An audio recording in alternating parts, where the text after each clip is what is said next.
Good afternoon, everybody. And I hope you have still some energy in the afternoon. There's a lot of happening here at the COP, and you might also see I'm already a bit tired. But I'm really looking forward to our session, to our event today. So the title of this event is How Does Russia's War on Ukraine Impact German Energy Security and Global Justice? You see, I have on my right side, I have three great speakers with me. Unfortunately, there are two apologies. On the one side, just on the short notice, today we got cancellation from the German delegation. So that's really a shame. We wanted to talk to them directly. And our second person from Colombia, he will still arrive, but rather late. So he will be he will be with us, but from the audience later. But I think we will start. We have three great speakers here. My name is Susanne Scherbert. I'm from Friends of the Earth Germany, a German environmental NGO, and we are part of an international network, Friends of the Earth International. And here specifically within the COP, we are part of the climate justice grouping. And in that way, the climate justice is really important. And we want to bring that in here today in that session. Maybe just some house rules. So the idea is that we will hear some input from our speakers first, but we would really like to get in contact with you, to hear questions, but also comments from you within the next 1.5 hours. So maybe let's hear from them first, and then if you have questions, please note them down. We will have a microphone, because everything is also... Thank you. We will have a microphone, and you need to use a microphone because everything is also live, so that other people outside of this room, of this session, can also listen to you. Okay, but maybe to put a bit of a context. We, like the title says, I don't have to talk about in detail, but we are in a deep crisis. The crisis is getting deeper and different through the Russian attack on Ukraine. And we have Olya here. We will hear from her a bit later. But it has immense impact on the people, on livelihoods, in particular in the Ukraine, but also around the world and in other countries around the world, but not only Europe. But then on the other side, we see there's a lot of talking about energy security in Germany, in Europe, and the urgent surge now for other, mainly fossil fuels, on gas, but maybe from other countries also, oil is there, and it's really urgent to look for other sources. But from our perspective, it's really devastating to see how the search for new fossil fuels is there, instead of looking into Germany's maybe energy demand more, but also into others, into renewables. So we want to focus on that side here as well. If you look into the kind of dependency Germany actually has from fossil fuels from Russia, I just wanted to give you a few numbers. So if you look into oil, from the imported oil, it's oil and derivatives, it's about 30% of the imported oil that comes from Russia. It's about 65% of the imported gas from Russia. And it's about 46%, so the imported coal is about 46%. So you see the massive, big dependence on Russia. And I wouldn't say suddenly, but kind of suddenly, Germany noticed, oh, that's a big dependency. So, and that, what I said before, kind of the conclusion, we have to look into other sources as well. And that's what I said, it's happening. But then on the other side, I have my colleagues and comrades here. There's a big resistance and civil society resistance happening around the world, because it's not only Russia we are dependent from the fossil fuels, but it's also other countries. And we want to show some of those campaigns. We want to show some of the civil society really engagement, and we will hear from that later. So with that, maybe I open up the discussion with them, but also with you, with all of you. And before we start, just one last sentence. Again, we want to bring in the climate justice perspective in the energy security debate. And whenever you also have ideas later how we can do it better, please also bring them in. So, my first speaker, Olya Boyko. You're working in Eco-Action in the Ukraine. Thank you for coming here. You're also the coordinator of the Climate Action Network, Eastern Europe, Caucasus, and Central Asia. Welcome. That's right. So I have a first question with you, and maybe you can also introduce a bit more if you like to. Maybe it's good if you could set a bit more the context. I said already a bit where we are, but specifically from the perspective of the Ukraine. So if you could describe us the situation in the Ukraine, how it is, and politically since the start of the Russian invasion, but also maybe give us a bit of an idea, how is an average day, or how is your daily life as well? So maybe those two aspects you could start with. Okay, sure. Hello, everyone. It's really nice to see a lot of people here. I'm really glad that you took your time to come to this important meeting. And I want to start actually with before the 24th, because Ukraine was actually doing quite well, and the pressure from the civil society was working, I would say, in terms of our climate goals, in terms of our energy goals. So I just want to remind in the context that we had before the full-scale invasion. So Ukraine set a goal to become climate neutral until 2060. We might have worked a little bit on that and make it 2050 with some time, but it was already an official goal anyway. Until 2035, we announced last year at last COP that the electricity is not going to include coal anymore. And there was a goal to have 25% of renewable energy in the whole energy generation until 2035. And there were a lot of other great things happening as well on the local level. Local climate and energy plans were being developed. So we had a lot on our hands as we started this year. And then obviously the war, the full-scale invasion began. So now we are kind of in the middle of fighting for a couple of things at the same time on different levels. So the kind of the smallest level is short-term goals of actually having electricity today and tomorrow, and having electricity for the most needed sectors like hospitals, for example, etc. And then there's a fight going on for imagining or trying to imagine what the future holds, long-term goals. But actually, I also want to say it in a kind of a different dimension, why we are fighting. So obviously, first reason for us, and whether you work on climate or whether you work in any other topic, this is a war for our existence. So we definitely see this struggle as a question of whether we continue to exist or not. And that's why we still fight. And this concerns a very deep and basic thing, you know, that you think about even before you think about any kind of strategies or any kind of politics at all. So this is something very, very basic for us. Then there's obviously,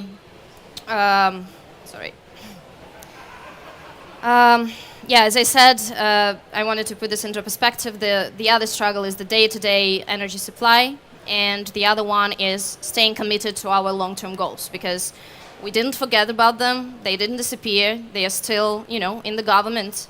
And you might have noticed that during this COP, Ukraine has quite a presence, and we are reaffirming our goals as many of the leaders do, but we kind of come from probably a very different place in terms of reaffirming our climate goals, because we still would need to go through reconstruction, and that would lead to a lot of emissions, even if you do it in the most greenest way possible. So there are already numbers about how much of the CO2 emissions were caused by Russia since 24 of February. It's estimated that it's at least 33 million tons of CO2. and that includes 2/3 of that is actually forest fires. And then when we talk about reconstruction, that could be another 50 million. And obviously, we're civil society are pushing hard for the planning that needs to start now, because don't get me wrong, we are still very much. I mean, I'm like on the news the whole day today. I'm reading about Kherson, and I cannot keep my mind of that. But at the same time, as soon as we start reconstructing, we need to have a plan already. So we need to prepare that plan while we're still dealing, with these things.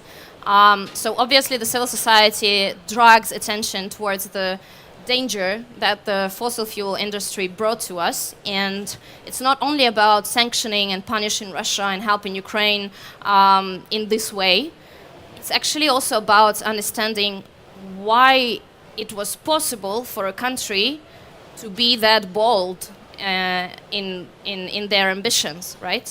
And this is a very clear connection, because if the country has fossil fuel reserves and is has hooked other countries, and they are happy to buy the oil and gas and coal from them, then obviously it creates a very tight relationship, and then we need to deal really with a lot of difficulties. To deal with arguments of why countries should stop importing fossil fuel from Russia.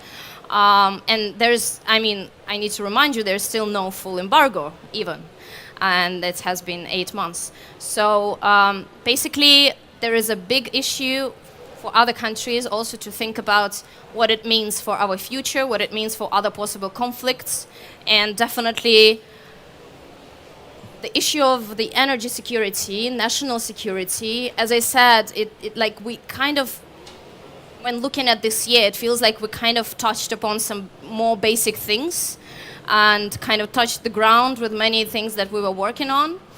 And as I said, for us, it's a question of our identity, of our existence, history, etc. But also for other countries, it's a question of being able to provide energy for their people, being able to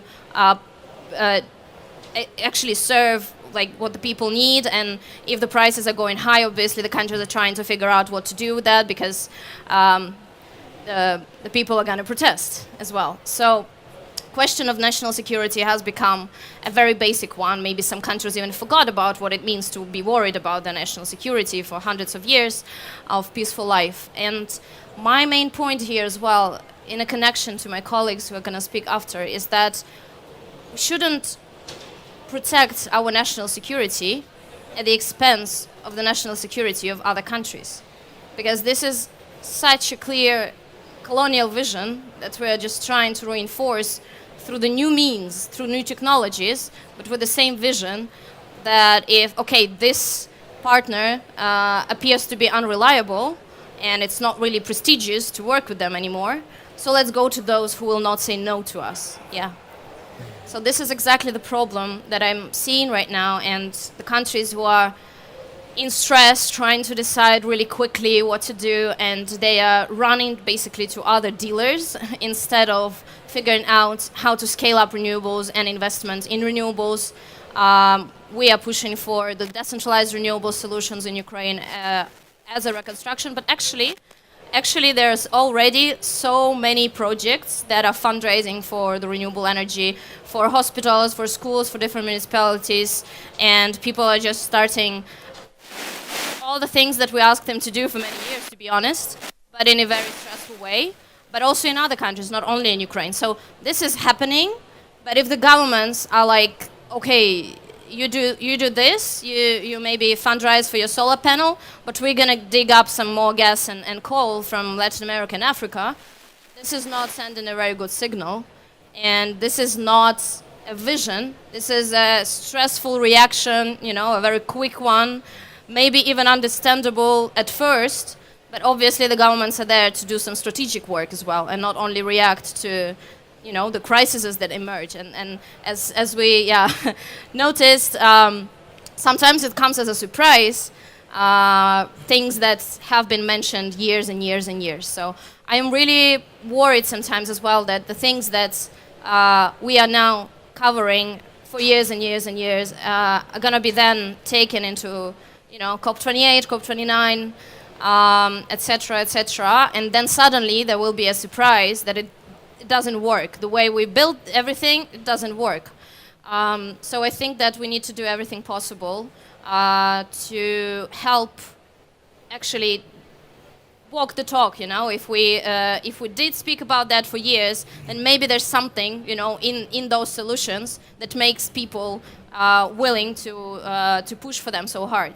And I hope that Ukraine will become an example of not only extraordinary bravery and resilience on the battlefields, but actually of the way that you can rebuild from after being destroyed, and you can rebuild better. And that's a question for also countries where there's low electricity access at all.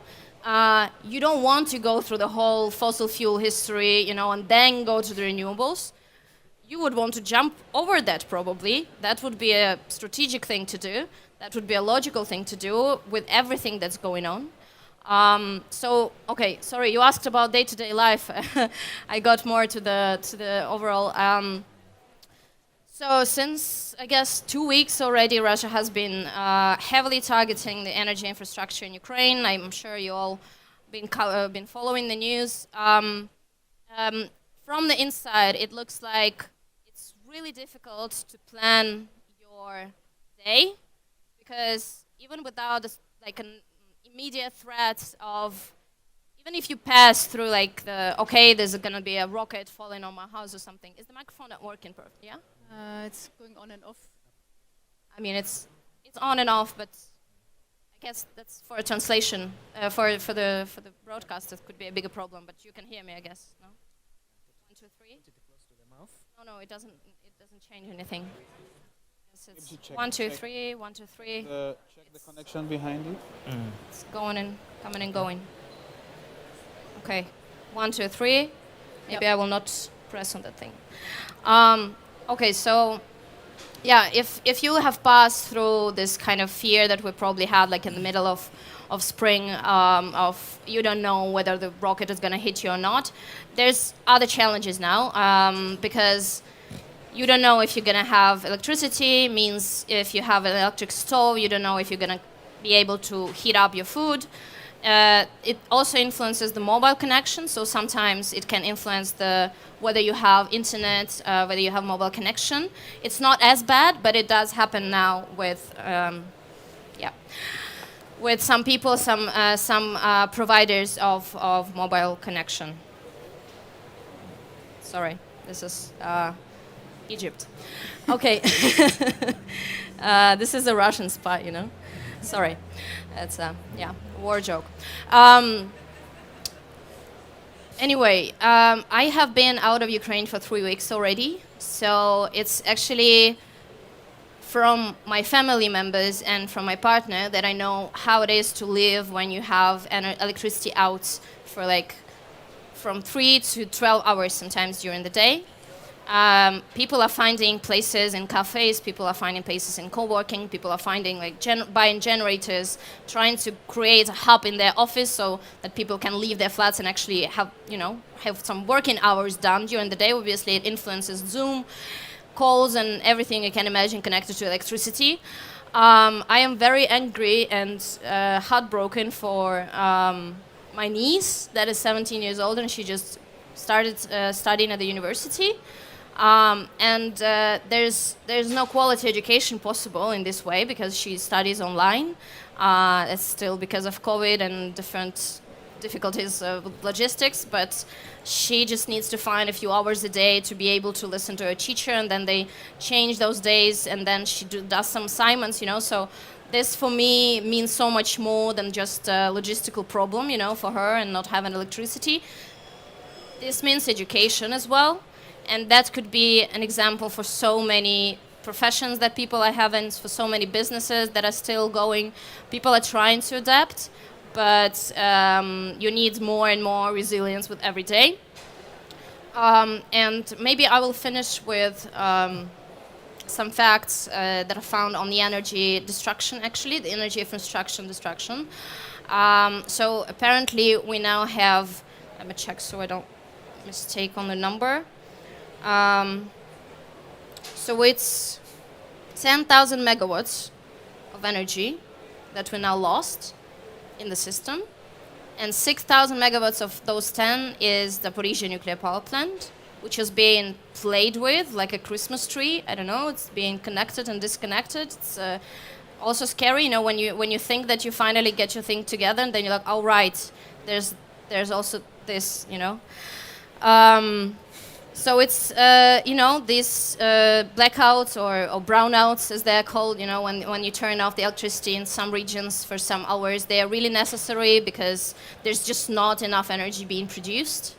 And people are trying their best to save energy, but it's also just not enough. And we are basically preparing for winter, which we know will be the most difficult in our lives. But I mean, we're a big country. There's a lot of people there are a lot of people on the ground, like really ambitious municipalities that are ready to fix things as soon as they're being damaged, etc. So I read an interview from an energy company saying that if Russia stops its attacks, because that's what it depends on, you know, whether we have electricity then or not, it will take like 2 weeks to fix everything and to give people electricity back. So it's actually that easy, but it's also not easy at all, you know, when it doesn't depend on you. And obviously we're doing a great job at defending, but it's also not 100% defense, maybe like 70%. So it's still not enough. Yeah, but I would like to finish here. I've touched a lot of things from like very personal probably to very strategic. So would be happy to cover any of those levels later in questions, and want to give the floor to my colleagues. Thank you very much, Olja, also for sharing what you just said, some personal, how it is actually living there now currently, but also covering a bit of the political lens, which is not easy to now also go actually to our colleagues. But I actually just wanted to see maybe a show of hands. I just talked about the dependency of kind of fossil fuels from Russia. Do you actually know where our other energy is coming from which countries? I didn't know. I couldn't count. I couldn't name all the. Or I couldn't. Now I know, but I couldn't name all the countries, and it's also difficult to check. But do people know? Could I just see a show of hands? People knowing? So yeah, but probably we know some countries, but maybe some others not, and. It's also not easy to, I mean, it's easy to find all the details, and the numbers I gave you from before, they were from 2020, so that this is the main, the most robust data that we can have currently. And of course, with the situation Olja described us, it will be very different. It is already different, but it will be very different in the future. But some of those countries, like Andres from Colombia, who's not here yet, but who will come later, there we often talk about the blood coal. You might have heard already. So the coal and the impacts which are happening there, because we get our coal imported from there, and communities, people, the land, nature is actually impacted there very much. We will hear from him hopefully still later. But we also have other countries here. And so I would like to invite first Baba Vale Obayanyu. I will call you Baba, as usual. That's all right. And welcome. Baba, you're from Nigeria. You're from IRA. You're also a communications coordinator in Friends of the Earth Africa as the region. So maybe take us a bit, or bring us a bit to your country, to Nigeria, and maybe start talking a bit about what are actually the current energy or maybe climate struggles that you are facing. And also how, as a second part of a question, how does that, the Russian attack, how does that, if it has impacts, how does it affect the lives? I have the same now, right? Maybe we have to. How does it affect the lives? Maybe I can't look at you, so I look at you. So how does it affect the lives in Nigeria, in your community, or maybe around? If you could start with that, that would be great. All right, thank you very much.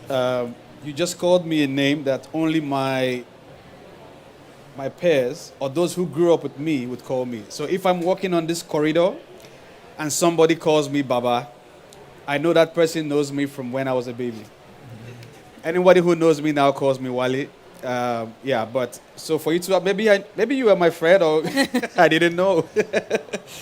But my name is Baba Wale Obayanju. I'm from Nigeria. I work with Environmental Rights Action, Friends of the Earth Nigeria. I also work with Friends of the Earth Africa as a comms person. So I'm just going to take you on a short journey to my beautiful country, Nigeria. So when I say story, you say story. Story. Once upon a time, you say time. Once upon a time. Time. Beautiful. That's how I grew up, learning about stories, and that imbibed different kind of learning about my culture, about my people, about everything around me, the history and everything. We learned that from evening time stories, sitting together outside because we didn't have power. We sit down outside just to relax before it gets really the time for you to get to sleep. Hear stories about your family, hear stories about your culture, hear stories about your people. And those times were very precious. Because right now I have two sons. One is 9 and one is 11. You might look at me, that young man has that. Yeah, I have two sons. But I don't have that luxury of time to teach my children because now everybody is trying to copy the Western world. When I was growing up, we had no fences around our homes. I actually lived in the time where it was truly correct to say in Africa, a child is not raised by the father or the mother, but is raised by a community. My parents could go anywhere, and there's another parent next door who would take care of me. Nobody was afraid of anybody, but now we have huge fences with barbed wires on top and spikes, bottles on the fence, so no one could come into your house. Everyone lives in self-imprisonment right now. That's the word I'll put it. But coming to the reality of us, we've been, they call us the oil giants. But I call us the people who have suffered the most from oil exploitation in Africa. We've been exploiting for oil and gas since 62 years right now, since we've been extracting for oil and gas. I heard my friend talking about them shedding, we call it electricity shedding, shedding of electricity, like shedding the hours. Yes. She talks about power going off for 3 hours, and I look at you and I smile. Because in a community I live in, I met people there who have been there for 15 years without any form of energy. So when you talk about 3 hours shedding, I smile. Because in reality, people who live in many communities in Nigeria where oil has been produced for 62 years can't boast of 10 hours of power. So I think it's a wake-up call on everybody in the world to begin to look inwards. Because naturally, as humans, when we are faced with a difficult time or difficulty, we tend to look outside. But what I've seen in my short time of being on earth is the solution you're actually looking for lies within. It's always good to look inwards before you look outwards, because the solution you want actually stays inside of you. The world is talking about different forms of solution, this one, it's unimaginable. Getting some chemicals or whatever to make the skies white in the Arctic so they can freeze the Arctic again. When you can just go to the tap where the crude oil is coming from and shut it. It's as simple as that. But we don't want to do that because we think we are technologically advanced. We want to use our technological advancement to show the world that we are able to do it. But this is taking us back to where we are. It's calling us back. Nature is simple. For nature, it's black or white. It's red or black. It's simple for nature. It's 1 + 1 = 2. But what we're trying to do over the years in Nigeria is just to keep exploiting. They call us a rentier state. We rent out our oil and gas to those who have money to rent it. The first apartment I rented in my life, the landlord signed an agreement with me. He said that when it is time for me to leave his house, I have to fix the house back to the way I met it. And I signed. And when I was about to leave, I fixed the house back to the way I met it. But the Nigerian state, with all these years of renting the oil and gas installation and facility and resource to other multinational companies and governments in the world, the agreement they signed, they never go back to those companies to make sure they clean it or put it back in the state where they met it, which is actually impossible. But at least put it in a condition where people can actually live. But what we have been seeing in recent time is a divestment of oil and gas from the multinationals, the big names you know of. Name it Shell, BP, Total, name the names. They are selling off their assets on land, on shore, where they have polluted for 62 good years. On an average, there's 5 oil spills that happens in the Niger Delta every day. On average. In 2019 or 2018, it was recorded officially that we had 1,300 spills per day. Per year for the whole of 2018. This is the one they recorded. But several other spills happen every day. We fled gas for as long as I can remember. If anybody has ever visited the Niger Delta, or you've seen pictures from the Niger Delta, I'm a photographer too. I don't like showing the pond, the poverty pond, that the so-called poverty of the country. But sometimes you need to show people so they understand what their brothers and their sisters are doing on other climes. The first time I visited Norway, I was shocked that Norway was built on oil. Norway is built from oil. The city looks good, everybody's happy. I met a young girl who was teaching in the primary school who could save money to go to Harvard from being a teacher. But a teacher in my country cannot save money to send the first child or 2 children to a good school. But somebody in Norway who teaches in a primary school, the elementary school, could save money from her salary to go to Harvard. This is the reality on ground in my country. People don't have access to power, despite being the owners of oil and gas for 62 years. And now, with all the atrocities the people have committed on our lands and our waters, the oil companies are selling off their assets and shifting their responsibilities to indigenous companies in Nigeria and moving offshore where nobody can monitor what they do. So with all of this happening around us, it's a wake-up call for every one of us to begin to have a rethink. Do you want your government to keep investing in Africa and causing problems in Africa while you live in so-called better life over at your side? It's a question we need to start to think about. When your government say, I hear Germany now is pushing to go to Senegal to go and extract for gas. They even signed a pact here with Egypt to get 5 gigawatts of their gas in replacement, giving them the same equivalent amount of renewable energy. And this falls into the fourth solution we're talking about, the offsetting. You carry the gas from here to use in your community and pollute there. You give us renewable energy here we use, and you go and collect carbon credits in the market. This doesn't make sense. And you say you are a giant? It doesn't make sense. If you want to actually put an end to this climate catastrophe we are faced with, put off the tap. Stop extracting of fossil fuels. It's been said that we should keep the temperature below 1.5, but right now we're at 1.2. And with what is happening here, we are going to get to 2.0. And what is actually happening in Africa, when it's 1.5 in Europe, it is 2.0, 2.5, 2.8 in Africa. Right now, before I came here, 27 states in my country. We have 36 states, 27 were under the water, flooded. Many of those people are from communities who don't have access to any form of insurance. Their homes have been washed away. Some have lost their parents, some lost their brothers, some lost their source of livelihood. But the big question they have now, when the water ebbs and the flood goes, who is going to help them come back to reality? Who would pay for their loss?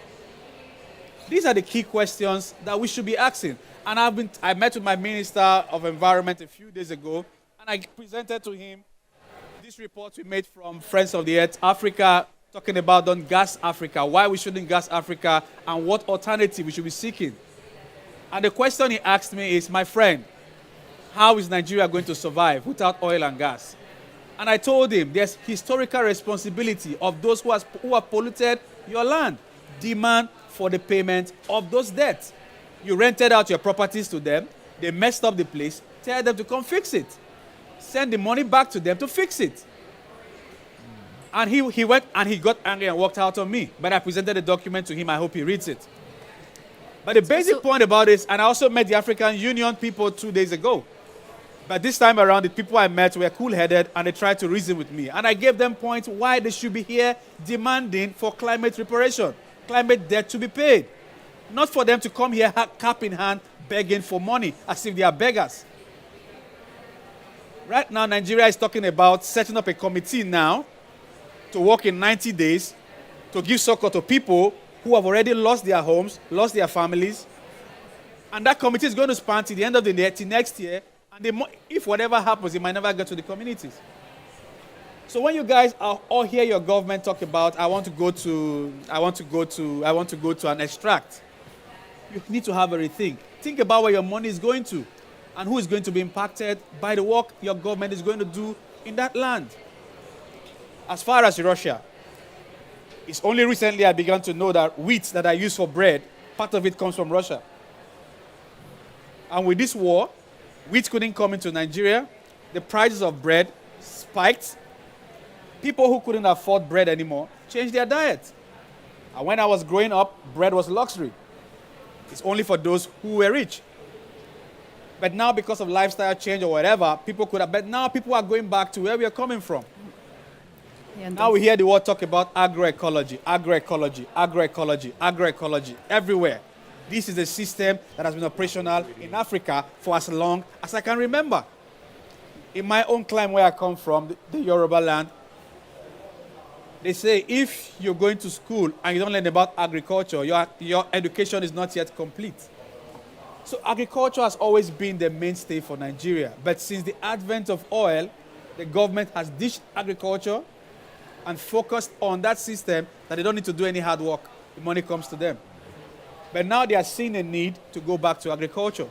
But with the impact of climate change that is already with us, going back to agriculture also has serious threats.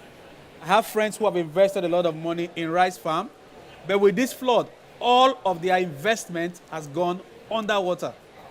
Who is going to pay for it? Nobody. So I think I should stop here and let others speak. But whenever I think about this, I get angry. And so just bear with me. Thank you. Wale, thank you very much. I think you have more than enough reasons to get angry. And I think it's really good that you can also share that anger. Because I think it's really important not just to giving facts and numbers, but also to actually see and feel what people like you described and communities are actually living through. So thanks for sharing that. We also have Andres here. Andres, welcome. Before I come to you, let me just get to Yona. Yona, you're from Uganda, Yona Turinayo, if I pronounce it correctly. And you are the coordinator of Energy, Climate and Extractives Program in WWF Uganda. You heard already what Wale said. Maybe you can also give us a bit of an insight of how it is in Uganda, maybe briefly, but also talk a bit about maybe the difference, what you heard already from Wale, and if there are differences, what are the differences in Uganda? And welcome. Okay, thank you so much, moderator. Yeah, it's really a pity to hear from our colleague what he has just narrated. But maybe to start with the situation in Uganda, what is happening in Uganda regarding the crisis, the energy crisis and the climate issues as a result of the war between Russia and Ukraine. Yeah, maybe here I may say that Uganda, as any other country, we are really highly affected on the energy because as you see, all the prices, all the commodities, prices of the commodities have all gone high. There is a shortage of energy, and here when I talk of energy mainly, I'm talking of fossil fuels. And this has really affected most of the things in Uganda to the extent that we are all searching and looking for alternatives and how we can have better livelihood. As currently, I may say, Uganda, we have been entirely on renewable energies, but mainly it has been biomass resources, which accounts for about, on the total energy mix, it counts for about 98%, and electricity accounts for 2%, electricity, and 2% actually takes all over other shares, electricity, fossils, and fossil fuels which are only used for transportation. And the reason why prices have gone high, it is mainly because of transport issue. Of course, most of the vehicles, most of the automobiles are run by fossils. However much Uganda, we are trying hard to see how we can electrify our transport sector. And of course, this is already on the way. There are a number of vehicles which are already on a pilot, run on electricity, to see how possible we can run away from fossils. But however, on another hand, of course, we are having oil reserves, as what our colleagues have shared. And oil reserve also, the government has been trying hard to see how they can develop our oils, to see how we can also use the oil for the development. Maybe based on what our colleagues have said, in Uganda, of course, as we have been from the start, from the time in 90s when oil was exploration began, we have been actually working together with as a civil society organization. We have been working together with the government, of course, taking examples from our colleagues, how dangerous these fossils are, to see that environmental and social impact assessment is conducted, to see that environment and social management plans are in place, and also to see that communities who might be displaced are well compensated. This has already been taking place, but of course, I cannot guarantee that we might be better off having, of course, oils, as our colleague has said, because we haven't yet gone there. So I think these are some of the things we need to borrow from what is happening in Ghana, and see how Uganda, we can also be careful into going in this area of fossil fuels. But as I may say, Uganda, of course, as a country, to solve this energy crisis, energy challenge, we are also looking into the plans for the transition. We are having the oil reserves, but still the government is still keen to see how about if we go for renewable energies. But in the plan, of course, however, though the renewable energies, Uganda is not planning to use it for energy. Uganda is planning, of course, to sell it off and develop other infrastructure, roads, and also to see how we can strengthen our renewable energy sector. That is the plan of the oil. But still, if alternatives, of course, they are still searching for alternatives. That's why we have that transition plans. If we cannot convince them enough, come up with better alternatives, still there will be continuation of developing the oil. So that is where we are. Of course, currently, as you might know, the renewable resources for Uganda are really abundant to make even Uganda purely 100% renewable. But where is the challenge now? Where is the problem? Meaning that there is a financial gap to develop our renewable energy sector. And that's why that's why our country is saying that no, at least we need to see how possible we can get resources from oil revenues to develop our transition. Then, of course, as a civil society organization, and of course, there is a way how we try to bring different stakeholders together on how possible we can address these challenges that we are facing. And that's why we have come up with what we call multi-actor partnership platform.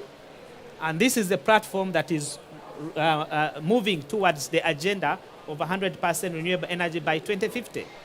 And among this platform, of course, we have policymakers who are part of the platform. We have the academia. We have also the media in place. We have also representatives from local communities and all the sectors, private sector, where we sit together and draw a roadmap and discuss on how possible we can move towards 100% renewable energy. Of course, for sure, we are aware, and the government is well aware, that fossil fuels is not the best solution. But now, how do we get? how do we develop still? Still, development is needed for the country. So that's why we need to also invest heavily into research and findings and finding out facts that can possibly convince the government to see how possible we can do what? We can have these kind of alternatives. So that's where the level we are in Uganda. And currently, actually, as I mentioned, there is a study that we are conducting, and it's about the renewable energy scenario for Uganda, how possible we can move towards 100%. And the government is keen, of course, waiting to look into this study and see how possible they can support to go 100% renewable. Of course, 100% here we mean also coming up with efficient technologies, of course, entirely biomass that can use, of course, our biomass resources, or else how we can run away from biomass and go electricity, e-cooking as well. So that is possibly where we are. But as I may say, we have big challenge regarding the oil, I mean the energy issues. And this is what is also now tickling our government and other governments, which I may say, to see how possible they can even go into the fossil fuels, and they can get revenues. And because they now see that there is ready market for oil. So otherwise, thank you so much. Maybe I can stop here for now. Possibly when questions come, we shall be able to respond and answer. Yep. Yeah. Thank you very much, Jona, also giving that insight into Uganda. And also already mentioning some of the plans, solutions, energy transitions they're happening. Before I forgot to say, Vale, when you talked about the potential new deal between Europe and Egypt and US, the gas deal, it's actually probably just announced at this moment, in the moment when Biden, I don't know if he's here already, if he spoke already, but it's kind of around nowish. I see a no. Okay, around now, where we probably hear about a new gas deal between Egypt, European countries, and also finances from the US most likely. So, which gives another insight and shows kind of the problem or the complexity we are in. And when we hear we talk about an energy transition, when we talk kind of switching away from fossil fuels, that it's actually not happening around the world. Maybe before we come to also maybe you, if I just look at the time, I still want to give Andres also the chance to talk a bit about where you're coming from. Andres, you're coming from Colombia, and originally we wanted to do it in Spanish, so we will see you will speak in English, but if it's not working, we can also maybe get some support from the audience because we had translation, but we changed it now. And so we heard in the beginning from Olya talking, giving the context of the Russian invasion on the Ukraine and how life is there, and also how that changes the energy imports, the energy infrastructure around the world. So, and I would like to ask you as well, in Colombia and Latin America, how do you feel kind of the impacts of the Russian invasion? And maybe before that, you could also just give a bit of a, but very short, a bit of a context. What are kind of the energy struggles in Colombia? But short. Yeah. Okay. Thank you very much for the invitation. We can say that in Colombia we have struggles around coal, around fossil fuels, mainly oil, gas, and coal, but also against renewables, because renewables are not a solution, and for us it's still the same. We are suffering like invasion, we are suffering of exploitation of one of our main indigenous nation, which is in the north in La Guajira, and the indigenous, the Waju community, is struggling against wind and against solar. So we still have the same model, and renewables is obviously not a solution, is what we think. And going a little bit further on the topic of Ukraine and the war, I think we can say that in Colombia, and it could be for all Latin America, affects climate justice process in two different aspects. One will be the construction of a narrative in favor of continuing the exploitation of fossil fuels, which is, I think, very, very important.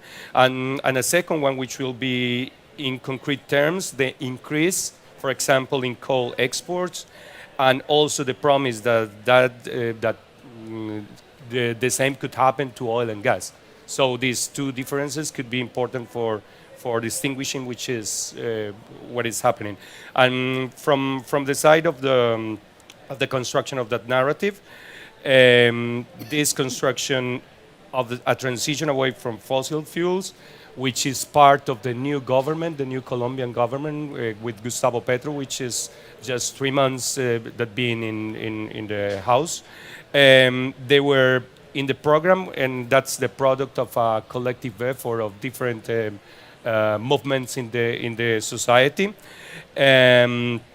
It was like a proposal of diminishing the dependency on fossil fuels. And this war and this construction of the narrative in Colombia is trying to stop that to happen. So I think that's very important, because they are saying, okay, we'll need more gas.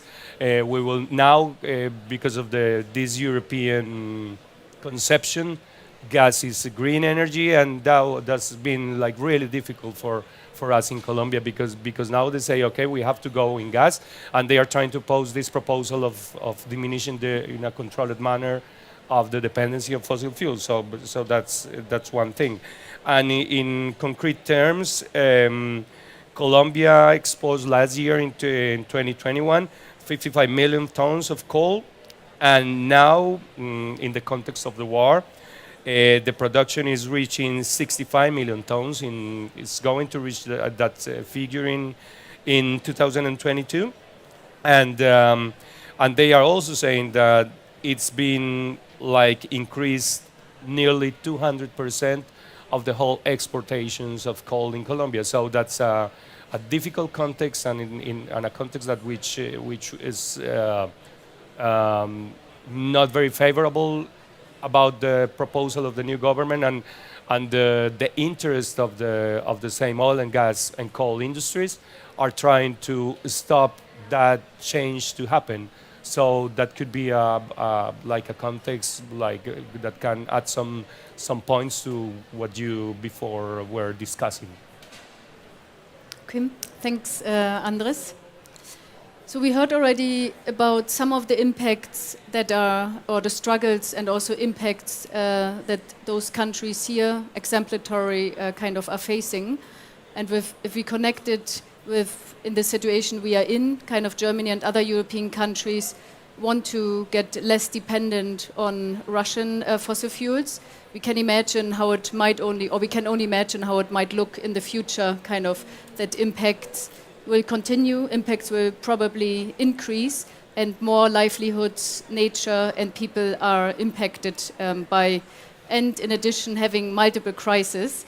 So it sounds like a really dooming picture, but actually it is quite a dooming picture we face in the future. Maybe before I still wanted to ask a very specific question to Vale, but I thought it's already 5 o'clock. I just wanted to see, are there maybe some comments to what we heard already, or some questions in the audience? Or does somebody want to, I think my microphone fell out again. Does somebody want to add something, or does somebody want to ask a question already?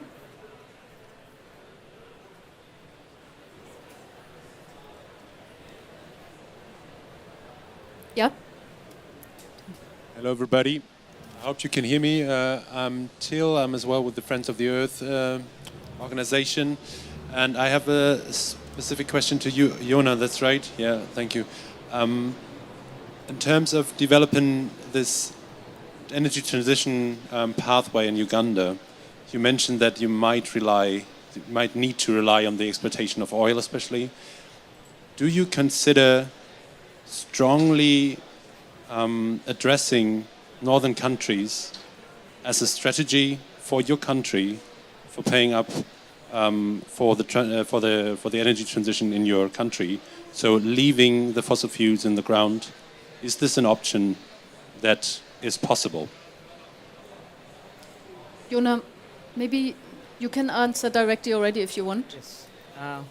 Yeah, thank you so much for your question. I think that's indeed a really good question. Basically, when you look at this oil development sector, as a country, as much as we are looking to the developing the oil, we are also keeping our mind on how possible we can have potential alternatives. So mainly there is a gap which we are having in between. And what is this gap? It is about the findings for alternatives. Otherwise, if alternatives were there, yeah, definitely, why do you go for that? That's why there is need for serious research. There is need for studies to see, to do the benefit evaluation and see, should we leave this entirely, or we can go for renewable energy, or we can go for renewable energies as well. So I think there is a little bit of consideration, and that's why even as civil society organization, however much we try to present the views, you see this one is harmful to the environment, this one we are not considering also other countries, but still they say it's fine, we are able to listen. But where are the facts? Where are the other alternatives? So meaning, if there would be a heavy investment, basically in the transition, which we are still looking for, there is no need of why we should go for that. Actually, we are even in the transition plans, because we have too much renewable energy potential, we are also thinking of how to export power to other neighboring countries. Actually, that one is also in the plan. Because the power that we have, based on our potentials, we might not even consume it alone. So these are the alternatives. But how about now the minerals or other associated components that come with the fossil fuels? Where are the alternatives for those? So that is where the question lies. Yeah, thank you. I would like to also throw some light or ask some basic questions that we need to answer as a people. First, we talk about development. The big question is, what is the development? Where is the standard for development? Is it the big cities in the US, in Europe, where you have high skyscrapers, massive roads, big cars, big engines? What is development? I remember in the history I read about my own city, Benin City, where I come from, where I live. When the Portuguese visited Benin City in the 18th century, it was said that they said Benin City was more developed than many parts of Europe. But what do we see today? That has turned over. Everybody now wants to live like the Europeans. Everybody wants to live like the Americans. Who defines the standard of development? These are big questions that we need to answer. And now Africa is looking, yes, this government is saying, I want to extract. Science have told us that if we are to have a planet that will be habitable for us, we have to do all we can to cap the oil. So if Africa thinks, and African leaders think they can extract this oil and survive, the reality is, I saw a quote somewhere, I think on the Civil Society Pavilion somewhere, that maybe by the time we realize that nature or the environment has been destroyed completely and our money becomes used, I think I should look for that quote, and I took a picture of it. So I read it. It's a Cree idea, or Cree quote. How many of us saw it at the Civil Society Pavilion? Yeah, but now that they are apparently I can find. But anyways, so we need to start thinking about what we really call development and what form of development we want. The world doesn't have the space for the carbon that we are planning to release.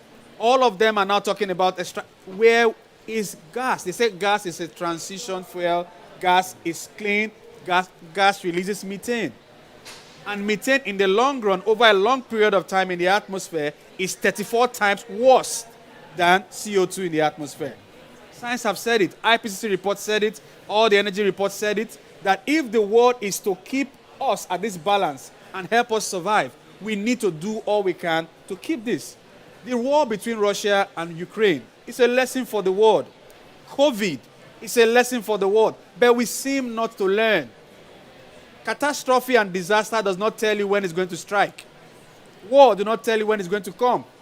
They will definitely come one day, one way or the other. But it's high time we begin to change our lifestyle. It is where it begins from. This whole thing we need to start getting back. Life was truly better when things were simpler. Now we feel so connected, but we are so far apart. Right now we're in this room feeling we are together, or we feel really close, but we are really apart. And with the technological advancement we are having and everything, it's taking us further apart. So it is high time we begin to think about these things critically and look at it logically and look at it from our place. What happens in Europe, or now you're going to have winter in Europe. Why in my city you're going to have harmattans? What we call harmattan, the dry, cold, dusty weather. While in Europe we're going to have the cold. But for each of these climes, we found a way to adapt. In Nigeria, there are seasons, right now we have had seasons where the rainfall stays longer than necessary. It becomes too cold for people. But now we have found a way, because the solution actually lies with us. And that's why I said from the start, we need to look inward. Stop looking outwards. The average American drives the big cars with the big engines and everything. We want to be like that. Is that the standard of living? Is that the best way to live? So these are basic questions I think we need to begin to ask ourselves. Do we want a world where our children can live in, or do we want a world, because actually, nature doesn't need us. Nature can do without humans. And the earlier we begin to realize that we are too puffed up as human beings, the better for us. I think I'll stop there. Vale, let me stop you here. Yeah. You open up very big questions. Probably we can fill maybe one or two other side events with that. Let me just still focus on you for 1 second, because you talked before about kind of the big oil, kind of what happened in your country already, with companies you mentioned specifically through Shell. But now you also mentioned, and we heard that gas will be, or is already starting to be, the new oil. Could you just give a short kind of an idea of how civil society is now exactly kind of going into that and starting to fight back on that with the campaign against gas? Maybe keep it brief. Yeah, sure. But so right now, because of the recent invasion of Russia and Ukraine and all the blasts, civil society in Africa who believe and who are experiencing the impacts of climate change and the climate crisis have stood up together to say the governments of Africa should not open their fields to new gas infrastructure, because doing that is going to roast or burn Africa. We are just proposing, and we have proposed before, it is high time to look at the just renewable. Like you're talking about the renewable. I gave an example yesterday when I was talking. In my community have shown the example that they have the power to manage their energy themselves. In a community where I live in, the electricity transformer, the electricity wires, the electricity poles were bought by community people by themselves.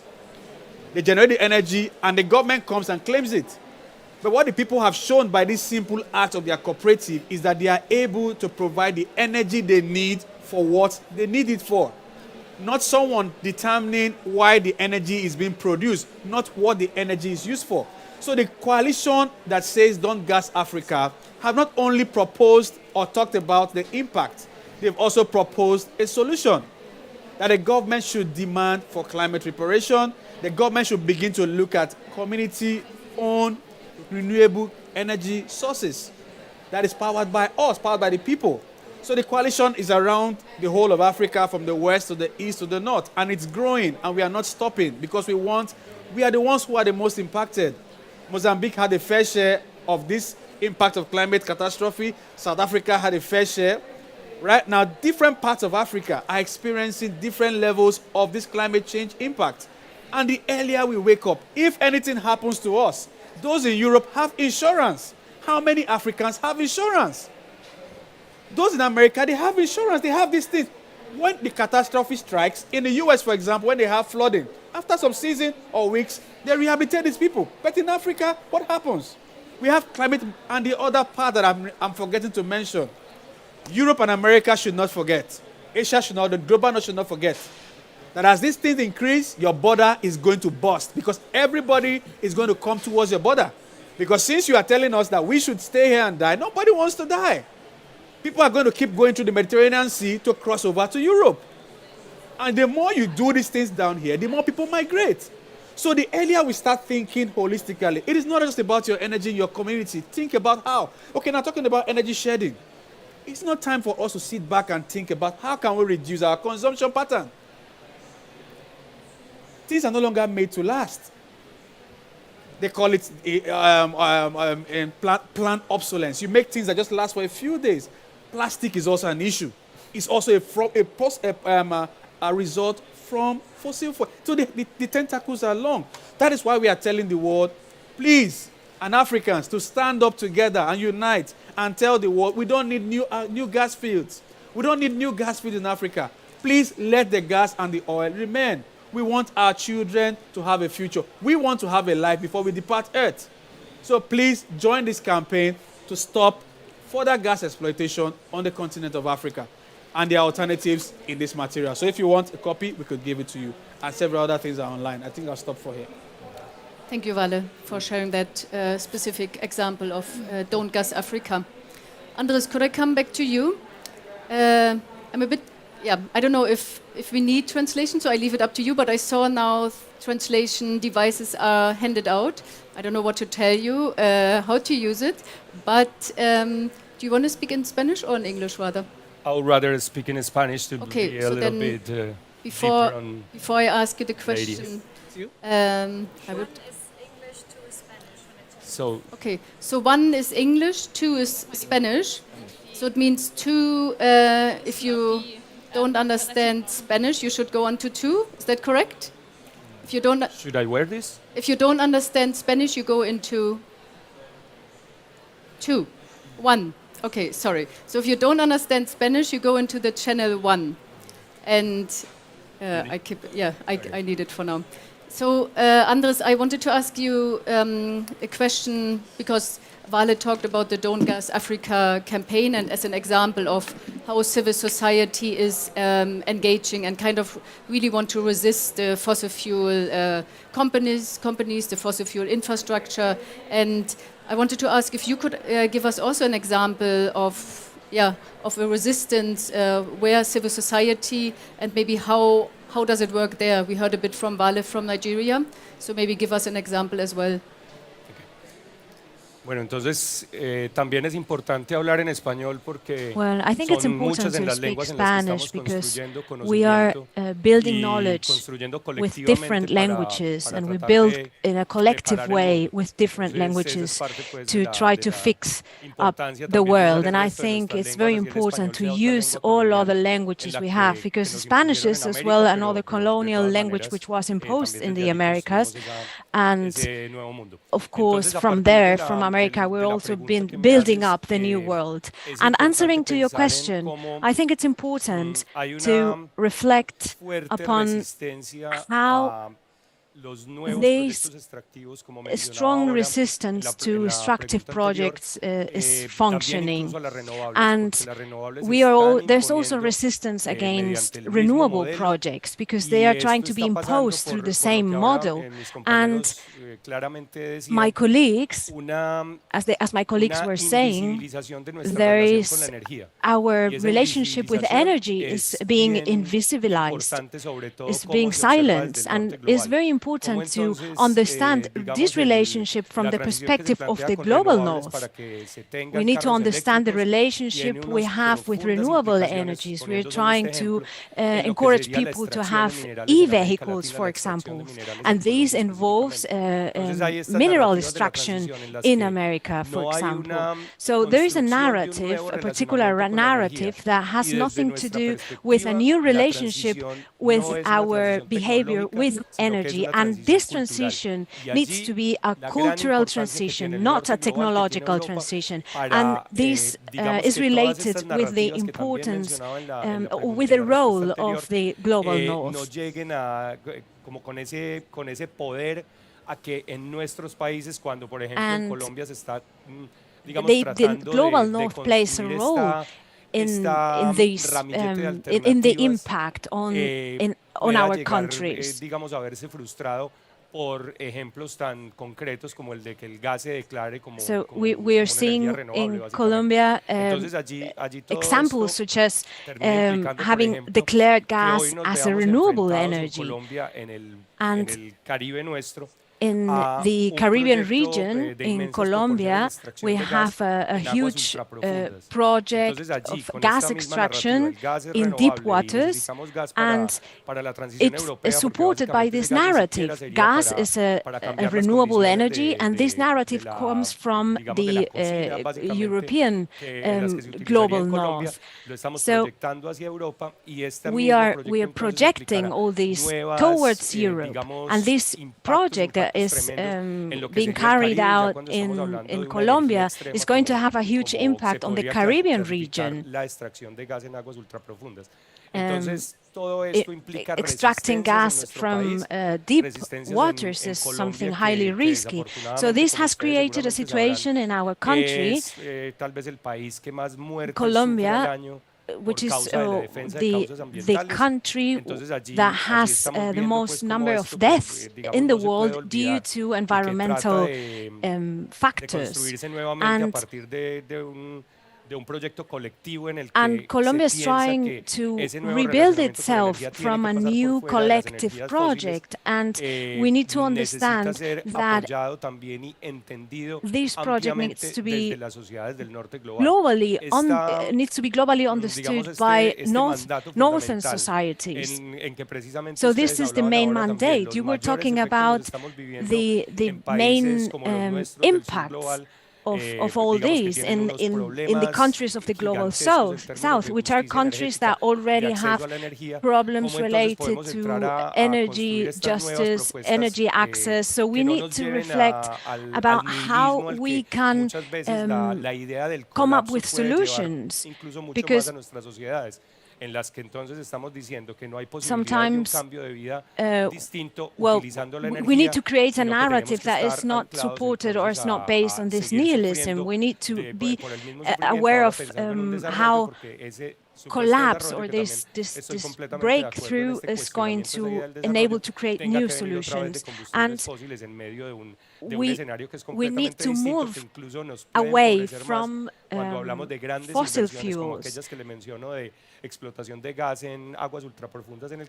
Gas extraction, as I've said, for example, require huge resources and at the long term are going to be stagnated assets that at the in the economic sense, in the economic perspective, won't be profitable in the long term. So this is all from my side, and thank you so much for inviting me and for listening to me. Thank you.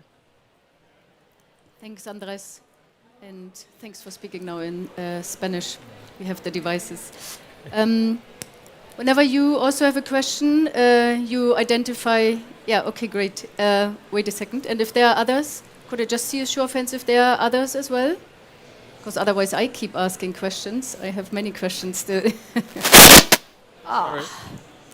Okay, I hope I'm still alive. My microphone? Yep. Maybe you start with the stripy shirt. Yes. If you could identify yourself, introduce yourself, that would be great. Do I need to switch it? In German? No, English. 1, 2, 3, 1, 2, 3. So yeah, I'm heard now. So my name is Oksana Alieva, and I'm Ukrainian here. And like I have a comment and a question. So what we are talking now here, I have a feeling that we have kind of a division now, that we are talking about like global south and global north. But what is our understanding in Ukraine now, that we really have a lack of understanding and of a discourse on that actually many countries in global north that are considered global north are also developing countries and also have been colonized for centuries, for decades. And Ukraine is one of the countries as well, because we have been colonized by Russian Empire like for centuries, and this is what we are fighting for. And this is really anti-colonization war, because we were not allowed to talk our language, we were not allowed to use our resources, like resources being extracted in Ukraine. And the invasion to Ukraine started in 2014 with the occupation of the coal extracting region. So many wars in Ukraine and worldwide, they are actually driven with fossil fuel. So like those resources are needed for those empires to colonize other countries by the means of their resources. And this is actually what we need to fight all together at the moment, because we are fighting now to show that this war is fossil fuel driven war. And this can happen to other countries as well. And we are here standing together to show that we need to find for Germany not to drilling gas, not to develop new gas on African shelf, and we need to fight for Colombian people. But all of the idea we wanted to show here is that all of those false solutions can't be temporary. And here we are standing on one side, staying together. And we can't divide world anymore on global south and global north, because so many countries were in different situations for centuries. And there is no universal approach to every country depending on where it is. And we should fight standing shoulder by shoulder if we have common principles and common ideas. Thank you. Thank you very much for bringing that aspect in as well. I think there was another point. Abir. Yep. Thank you. I'm sorry I'm arrived late, but I have a concern about the new projects of common of interest for the EU that connect Israel with European Union with gas. One of them, which is Euro-Asia Interconnector, and that will be launched soon.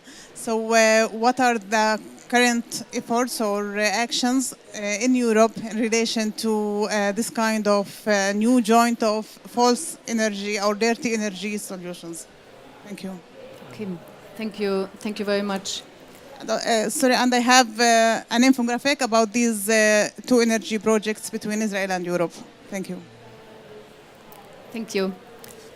Does somebody want to come into what came from the audience? Olya, you want to start? I forgot that I have a mic on.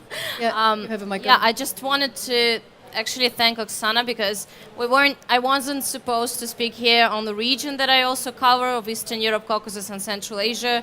Been mostly obviously focusing on Ukraine in my speech.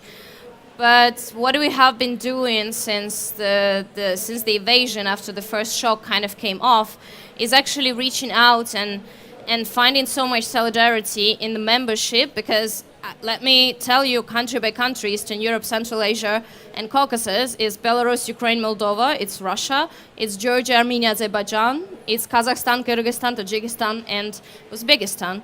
And I would ask all of you, how much do you know about any of those countries except for Russia and Ukraine now, maybe this year?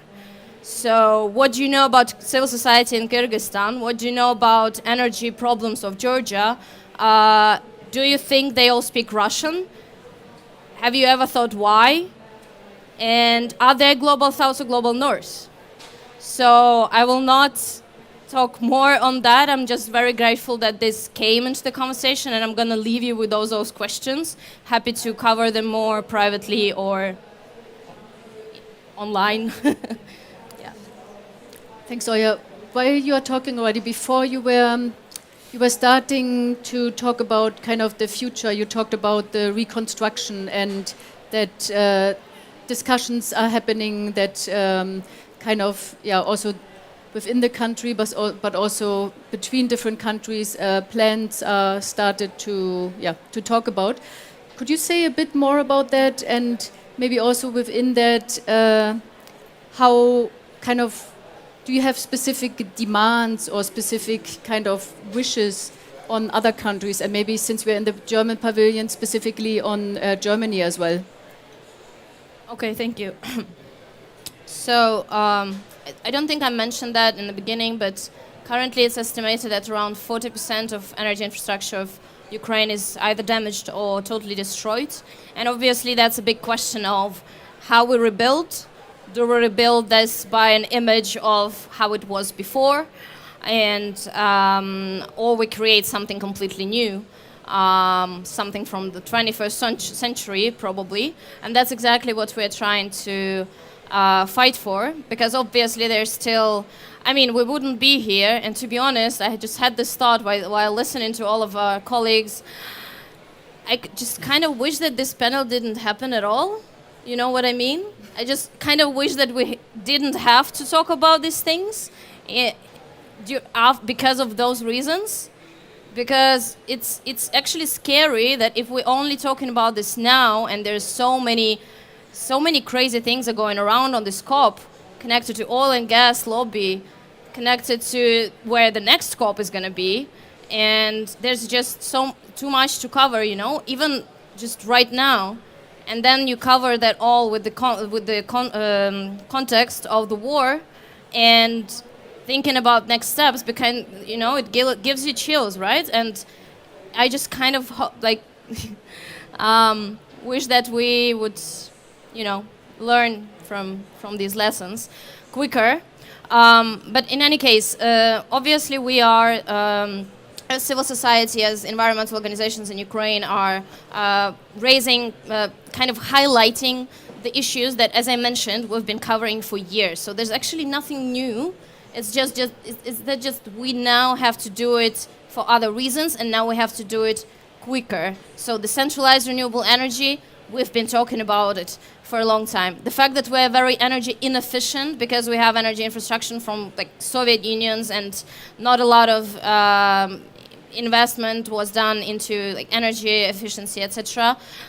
We now need it a lot. You know, we need it to get through winter as well. We need people to insulate their houses, and people are really quick to do it now when it's actually a matter of life and death, health, or being freezing. You know, and those are the kind of the issues that we can plan for the next few months. And as I said, there's already a lot of projects going on about small-scale renewables.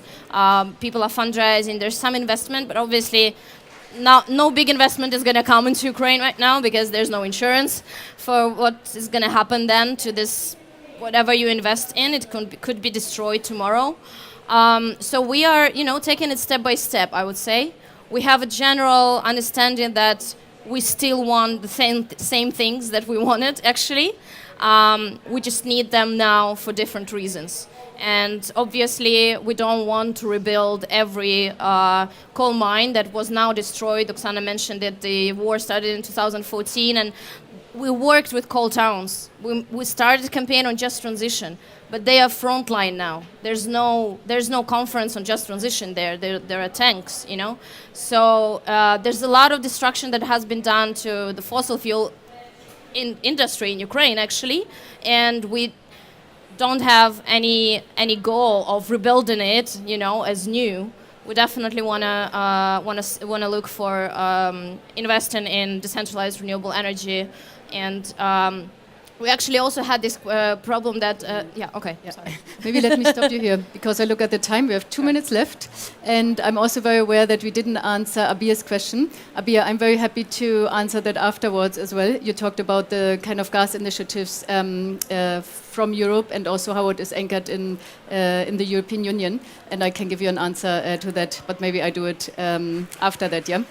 So, because we have to wrap that up, and since, which is really a shame, nobody from the official German delegation could come here today, I would still kind of, in a very 1 minute or half a minute to Vale, Johan, and Andres, give you also maybe, could you just give one message that you want to give to the German, to Germany, to the German delegation, to the German government?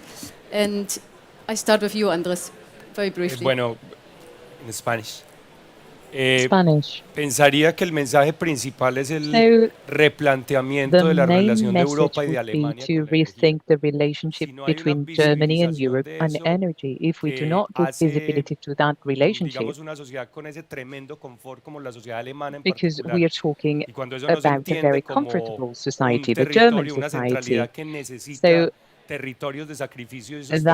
needs territories to be sacrificed, and most sacrificed territories are in Africa, in Latin America, in Central America. So without describing this relationship, we will not make the transition to a collective building as a humanity. We need to rethink our relationship with energy. The transition is not technological in nature, it's cultural, it's in our heads, in our minds. So we need to build it together, and it has to be understood by governments, and in useless spaces like this COP. And unless we rethink that, we will not build together collectively as humankind, and we will fail again. So there I see the need to understand our relationship with energy, and it needs to change, and the relationship with energy should be the foundation of our life projects. Thank you. Thank you. I stop you here. I'm really sorry. Thank you. Johan, yes. What is your message to the German government? Thank you so much. One is, based on our discussions, we need to think of transition, and we need heavy investment actually into the renewable energy transition, and also to see how countries with different resources, renewable energy resources, can also support other countries. In terms of, for example, the power pool, countries can have power pool agreements, and we see how we can support. Because you realize that in the renewable energy sector, there are some countries which could be having limited resources, but other countries could have resources. So how can we have this kind of pool agreements? And another thing, we also... 5 seconds. Yes, 5 seconds. Oh, thank you. We have to stop. Germany should be a leader, not a leader for words, but be a leader in reality. Keep to your promise. Don't join others to keep the pollution above 1.5. Leave the oil in the soil, the coal in the hole, and let our earth get back itself. Germany should be a leader indeed. Put words to action, and don't be hypocritical in your activities. Vale, I think these were very great closing words. I don't add anything to that. Thank you very much for listening here, also online. And I hope you can take some of those thoughts, some of the words with you. And whatever you do, take it home or take it into the negotiations, take it into other events. That would be great, so that you can share and that we can build up what you said together, the future that we need. Thank you very much. Thank you.